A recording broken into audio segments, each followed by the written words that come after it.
നമ്മൾ ഈ stock market trading പോലെ തന്നെ ഒരുപാട് പേര് വന്നിട്ട് പരാജയപ്പെട്ടിട്ട് പോകുന്നൊരു മേഖലയാണ് ഈ ഓൺലൈൻ സെല്ലിങ്. പ്രത്യേകിച്ച് ആമസോണിലും ഫ്ലിപ്കാർട്ടിലൊക്കെ പ്രൊഡക്റ്റ് വിൽക്കാൻ ശ്രമിച്ചിട്ട് പരാജയപ്പെട്ടു പോകുന്നവർ ഒരുപാട് പേരാണ്. അപ്പോൾ ഇതിൻ്റെ മെയിനായിട്ടുള്ള കുറച്ച് കാര്യങ്ങൾ നമുക്ക് നോക്കിയാലോ. പ്രധാനമായിട്ട് പ്രൈസിങ്ങിൻ്റെ ഒരു പ്രശ്നമാണ്. ആൾക്കാർക്ക് പ്രൈസ് ഇടാൻ അറിയത്തില്ല. ഈ ഓഫ്ലൈൻ ബിസിനസ് പോലെ തന്നെയാണ് ഇവർ ഓൺലൈൻ ബിസിനസ് കണ്ടിട്ട് വരിക. അങ്ങനെ അവിടെ എങ്ങനെയാണ് പ്രൈസ് ഇടുന്നത് അതേപോലെ തന്നെ ഇവിടെയും പ്രൈസ് ഇടും. ഇതിനെക്കുറിച്ചുള്ള ഇതിൻ്റെ പുറകിലുള്ള ബാക്കി ചിലവുകളൊക്കെ ആലോചിച്ച കാര്യങ്ങളെക്കുറിച്ചൊന്നും യാതൊരു ധാരണയോ കാര്യങ്ങളൊന്നും ഉണ്ടാവില്ല. പിന്നെ വേറെ വളരെയായിട്ട് കോമ്പറ്റ് ചെയ്യും എല്ലാവരായിട്ട്. അതായത് നമുക്കറിയാം ആമസോണിലൊക്കെ എന്ന് വെച്ച് കഴിഞ്ഞാൽ ഒരുപാട് പ്രത്യേകിച്ച് പ്രൈസിങ്ങിൻ്റെ കാര്യത്തിൽ ഭയങ്കര കോമ്പറ്റീഷൻ ഉണ്ടാകും. അപ്പോൾ അതനുസരിച്ച് നമുക്ക് ഓർഡർ കിട്ടാൻ വേണ്ടിയിട്ട് നമ്മൾ പ്രൈസ് കുറച്ച് കൊടുക്കും. അത് നമ്മൾ 10 കുറയ്ക്കുമ്പോൾ മറ്റേ 20 കുറയ്ക്കും, നമ്മൾ 40 കുറയ്ക്കും, അങ്ങനെ കുറച്ച് ലാസ്റ്റ് നമ്മൾ ലോസിൽ പോവുകയും ചെയ്യും. അവനും ഗതി ഉണ്ടാവില്ല, നമുക്കും ഗതി ഉണ്ടാവില്ല. ആ രീതിയിൽ ആ പരിപാടി നമ്മൾ നിർത്തേണ്ടി വരും.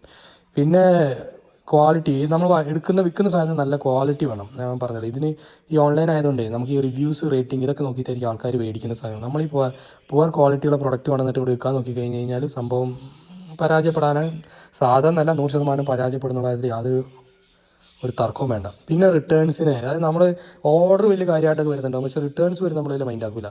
അതുവഴി ഉണ്ടാകുന്ന ലോസ് കാര്യങ്ങളൊന്നും മൈൻഡ് ആക്കാണ്ട് ലാസ്റ്റ് എന്ത് ചെയ്യും, ലോസിൽ പോയിട്ട് ഈ ഒരു സംഭവം അവിടെ കൊണ്ട് നിർത്തും.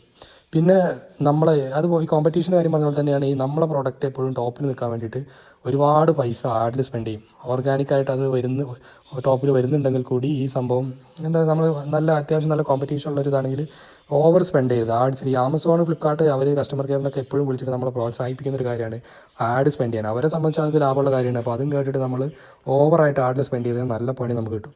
പിന്നെ അതുപോലെ തന്നെ ഇതിന് ക്ഷമ വേണം. നല്ല കാര്യം ഇത് മെല്ലെ സംഭവിക്കുന്ന കാര്യമാണ്. അതായത് ഞാൻ പറഞ്ഞല്ലോ, ആൾക്കാർ ഇത് വാങ്ങി റിവ്യൂ റേറ്റിംഗ് ഒക്കെ നോക്കി മെല്ലെയാണ് നമ്മുടെ പ്രൊഡക്റ്റ് മാർക്കറ്റിലൊന്ന് ക്ലിക്കായി വരുള്ളൂ. അപ്പോൾ അതുവരെ കാത്തിരിക്കാനുള്ള ക്ഷമ വേണം. അതില്ലാത്തവർക്കും ഈ ഒരു പരിപാടി പെട്ടെന്ന് പരാജയപ്പെടും. പിന്നെ വേറൊരു കാര്യം മെയിനായിട്ടുള്ള ഇൻസ്റ്റാഗ്രാം വീഡിയോസാണ്. ഒരുപാട് ഇൻസ്റ്റാഗ്രാം പേജുകളുണ്ട് വെറുതെ ആൾക്കാരെ പറ്റിക്കാനായിട്ട്. ഈ കുറഞ്ഞ പൈസയ്ക്ക് 100 രൂപയ്ക്ക് സാധനം മേടിക്കുക, ആമസോണിൽ 200 വിൽക്കുക, ബാക്കി 200 ലാഭം, നിങ്ങൾക്ക് മാസം 100 കിട്ടിക്കഴിഞ്ഞാൽ എത്ര ലാഭം എന്നൊക്കെ പറഞ്ഞിട്ട് ചെയ്യുന്ന ആൾക്കാരുണ്ട്. അപ്പോൾ അത് കണ്ടിട്ട് ഒരുപാട് പേര് അത് ചാടും. എന്തിനാ നമ്മൾ കേരളത്തിൽ തന്നെ 50,000 60,000 രൂപ പൈസ മേടിച്ചിട്ട് ഒരു ആമസോൺ അക്കൗണ്ട് എടുത്ത് 10 ലിസ്റ്റിംഗ് ചെയ്ത് കൊടുക്കുന്നതിനാണ് ഈ പൈസ മേടിക്കുന്ന ആൾക്കാരുണ്ട്.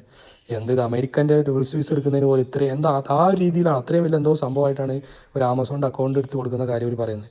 ഇതൊരു അരമണിക്കൂർ യൂട്യൂബിൽ വീഡിയോ കണ്ടു കഴിഞ്ഞാൽ ആർക്കും എടുക്കാവുന്ന അക്കൗണ്ടുള്ളൂ ഈ ആമസോണിൽ. അതിന് ഇത്രയും പൈസ മേടിച്ചിട്ട് അതിനകത്ത് പോയി ചാടിയിട്ട് ലാസ്റ്റ് കച്ചവടമൊന്നും ഇല്ലാണ്ട് പരിപാടി നിർത്തി പോകുന്ന ഒരുപാട് പേരുണ്ട്.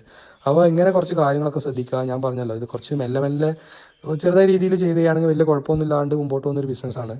വലിയൊരു ആവേശമൊന്നും കാണിക്കാതെ മെല്ലെ ഒരു സൈഡിൽ നിന്ന് അങ്ങോട്ട് തുടങ്ങുക. ആ കാര്യങ്ങളൊക്കെ സ്വന്തം പഠിച്ച് സ്വന്തമായിട്ട് ചെയ്യുക.